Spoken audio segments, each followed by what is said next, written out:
Es teikšu to, ka renovētās mājas ir jāsaka, tas nav, teiksim, nav mans, tas tāds liels nopelns, bet tā skaitā mans un arī manas iepriekšējās vadības nopelns, ka mēs izvedam ļoti daudz pārunas ar iedzīvotājiem. Mēs ļoti daudz pārunas, teiksim, mēs vienreiz saskaitījām, ka vienā rudenī kāds bija 48, teiksim, tikšanās, 48 sapulces vienā rudenī.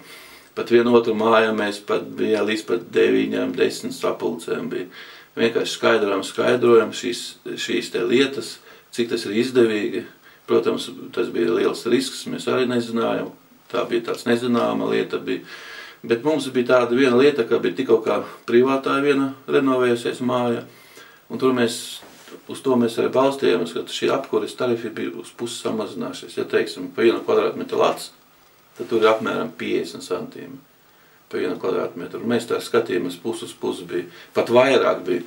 Līdz ar to mēs balstījāmies un pierunājām, un šādā veidā tas attīstījās, un pašreiz mums jau 15 mājas, man liekas, nosiltinātas. Starpība ir 60% lētāk. Tas ir ja pa kvadrātmetru jāmaksā lats, tad apmēram jāmaksā 40 centīmi. Tas apmēram 60% ir lētāka apkure attiecībā tur, kur nav renovēta māja. Un tas atmaksāšanas periods notiek kaut kur 5 līdz 8 gadi. Nu, apmēram mēs reiķinām, ka būs 5 gadi, un tad jau cilvēki jau lētāk. Protams, viņam nav jāpiemaksā tagad.